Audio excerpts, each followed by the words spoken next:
Hello friends, welcome to my channel. आप सभी को छठ पूजा की शुभकामनाएं और आप सभी का एग्ज़ाम अच्छे से हो, इसी कामना के साथ मैं लेके आई हूँ वीडियो बायोलॉजी के 30 महत्वपूर्ण सवाल जो कि आपके आने वाले एग्ज़ाम के लिए बहुत ही इंपॉर्टेंट होने वाले हैं। बायोलॉजी के क्वेश्चन स्वास्थ्य विभाग और कॉम्पिटिटिव एग्ज़ाम के हर एग्ज़ाम्स में पूछे जाते हैं। ये जल्दी से शुरू करते हैं। हमारा पहला क्वेश्चन है, कोशिका की खोज किसने की थी? कोशिका की खोज किसने की थी? रॉबर्ट हुक ने। ऑप्शन ए, रॉबर्ट हुक ने कोशिका की खोज की थी। प्रोकैरियोटिक कोशिका में क्या नहीं होता है? प्रोकैरियोटिक कोशिका में क्या नहीं होता है? इसका राइट आंसर होगा परिभाषित नाभिक। क्या होगा? परिभाषित नाभिक। Option C. Next question, question number 3, eukaryotic कोशिका में नाभिक का क्या कार्य है? यूकेरियोटिक कोशिका में नाभिक का क्या कार्य है? कार्य पूछ रहा है। इसका राइट आंसर ऊर्जा उत्पादन, प्रोटीन संश्लेषण, आनुवांशिक सामग्री का भंडारण, कोशिका विभाजन। इसका राइट आंसर होगा आनुवांशिक सामग्री का भंडारण। Option C. कोशिका झिल्ली का मुख्य कार्य क्या है? जो कोशिका झिल्ली होती है उसका मुख्य कार्य क्या है? कोशिका को आकार देना, कोशिका के आंतरिक पदार्थ को बाहरी वातावरण से अलग करना, प्रोटीन संश्लेषण, ऊर्जा उत्पादन। इसका राइट आंसर होगा ऑप्शन नंबर बी। कोशिका के आंतरिक पदार्थ को बाहरी वातावरण से अलग करना।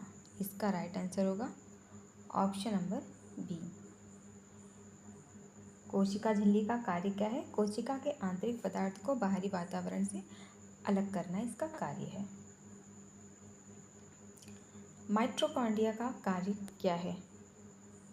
माइटोकॉन्ड्रिया का कार्य क्या है?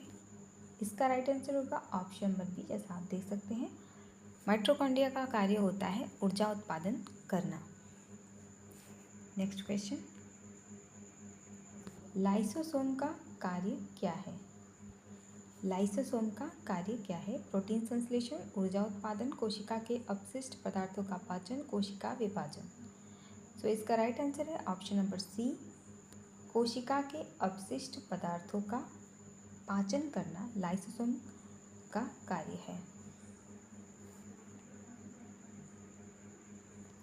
गोल्गी बॉडी का कार्य क्या है?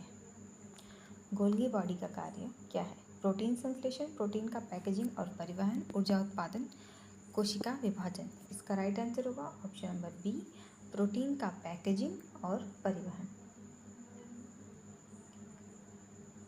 एंडोप्लाज्मिक रेटिकुलम का कार्य क्या है? एंडोप्लाज्मिक रेटिकुलम का कार्य क्या है? प्रोटीन संश्लेषण और परिवहन, ऊर्जा उत्पादन, कोशिका विभाजन, कोशिका की रक्षा। इसका राइट आंसर होगा ऑप्शन नंबर ए, प्रोटीन संश्लेषण और परिवहन। एंडोप्लाज्मिक रेटिकुलम का कार्य प्रोटीन संश्लेषण और परिवहन होता है। राइबोसोम का कार्य क्या है?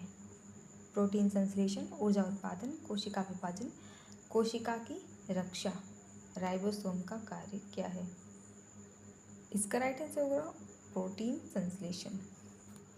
प्रोटीन संश्लेषण ऑप्शन नंबर ए इसका कार्य है। नेक्स्ट क्वेश्चन, कोशिका भित्ति का मुख्य कार्य क्या है? कोशिका को आकार देना, कोशिका की रक्षा करना, कोशिका के आंतरिक पदार्थों को बाहरी वातावरण से अलग करना, सभी। इसका राइट आंसर होगा सभी। कोशिका भित्ति का जो मुख्य कार्य है, कोशिका को आकार देना, कोशिका की रक्षा करना और कोशिका के आंतरिक पदार्थ और बाहरी पदार्थ से अलग करना। प्रोकैरियोटिक कोशिका का उदाहरण क्या है? मानव कोशिका, पादप कोशिका, जीवाणु कोशिका, कवक कोशिका। इसका राइट आंसर है ऑप्शन नंबर सी, जीवाणु कोशिका।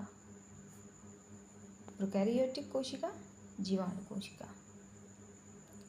यूकैरियोटिक कोशिका में क्या पाया जाता है? यूकैरियोटिक कोशिका में क्या पाया जाता है? परिभाषित नाभिक, कोशिक भित्ति, राइबोसोम, सभी। तो इसका राइट आंसर होगा ऑप्शन नंबर ए, परिभाषित नाभिक। यूकैरियोटिक कोशिका में परिभाषित नाभिक पाया जाता है। नेक्स्ट क्वेश्चन, कोशिका का परिवहन, कोशिका का पावर हाउस कौन सा है? कोशिका का पावर हाउस है माइटोकॉन्ड्रिया। माइटोकॉन्ड्रिया जो है वो कोशिका का power house. Option number A. कोशिका में प्रोटीन संश्लेषण का कार्य कौन सा अंग करता है? Ribosome, mitochondria, lysosome, endoplasmic reticulum. इसका राइट आंसर आपको दिख रहा होगा राइबोसोम। Option number A. कोशिका में प्रोटीन संश्लेषण का कार्य कौन करता है अंग? राइबोसोम।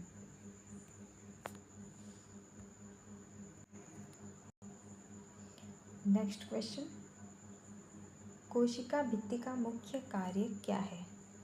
कोशिका को आकार देना, कोशिका की रक्षा करना, कोशिका के आंतरिक पदार्थ को बाहरी वातावरण से अलग करना, सभी। इसका राइट आंसर होगा सभी। जो कोशिका भित्ति का कार्य होता है वो ये सभी होते हैं। माइटोकॉन्ड्रिया में क्या पाया जाता है? डीएनए, आरएनए, प्रोटीन, सभी। इसका राइट आंसर होगा ऑप्शन डी, सभी। माइटोकॉन्ड्रिया में सभी पाए जाते हैं। लाइसोसोम का मुख्य कार्य क्या है?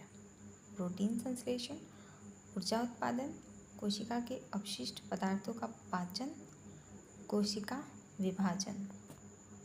इसका राइट आंसर होगा ऑप्शन नंबर सी, कोशिका के अपशिष्ट पदार्थों का पाचन। ये काम होता है लाइसोसोम का। एंडोप्लाज्मिक रेटिकुलम के प्रकार हैं rough endoplasmic reticulum, smooth endoplasmic reticulum, दोनों, कोई नहीं। इसका राइट आंसर होगा ऑप्शन नंबर सी, दोनों। ये भी। So C is right answer. Endoplasmic reticulum का प्रकार है rough endoplasmic reticulum, smooth. Rough and smooth दोनों। कोशिका का नियंत्रण केंद्र कौन सा है? तो कोशिका का नियंत्रण केंद्र कौन सा है? वो है नाभिक।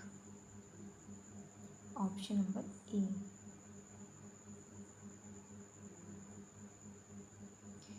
कोशिका विभाजन की प्रक्रिया में कौन अंग महत्वपूर्ण भूमिका निभाता है? इसका राइट आंसर होगा ऑप्शन नंबर ए, नाभिक। कोशिका विभाजन की प्रक्रिया में कौन सा अंग महत्वपूर्ण भूमिका निभाता है? नाभिक। कोशिका के आकार और आकृति को बनाए रखने में कौन सा अंग मदद करता है? सभी। कौन सा अंग करता है? सभी। कोशिका भित्ति, कोशिका झिल्ली, साइटोस्केलेटन, सभी। Right answer D.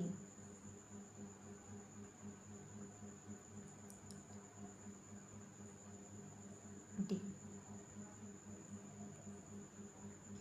22, कोशिका में ऊर्जा का संचार किस रूप में होता है? कोशिका में ऊर्जा का संचार किस रूप में होता है? एटीपी। एटीपी।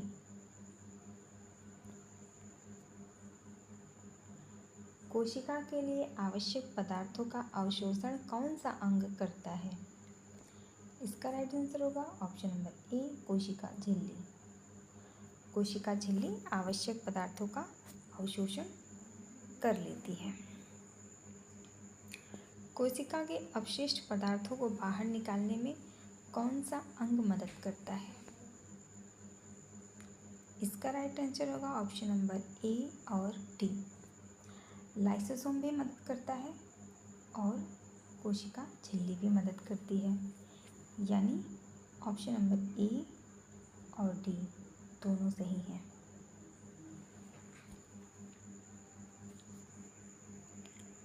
कोशिका में प्रोटीन का संश्लेषण कहाँ होता है? तो कोशिका में प्रोटीन का संश्लेषण राइबोसोम में होता है।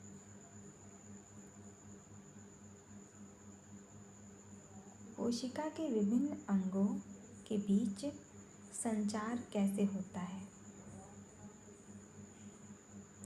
दोनों, रासायनिक संकेतों के माध्यम से, विद्युत संकेतों के माध्यम से। Option number C. कोशिका की वृद्धि और विभाजन के लिए कौन सा तत्व आवश्यक है? सभी। Option D. पोषक तत्व, हार्मोन, वृद्धिकारक सभी कोशिका की वृद्धि और विभाजन के लिए जिम्मेदार हैं।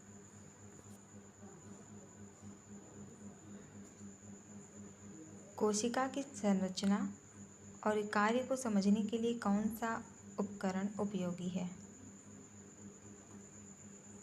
माइक्रोस्कोप। Option A. कोशिका की संरचना और कार्य को समझने के लिए कौन सा उपकरण उपयोगी है? माइक्रोस्कोप।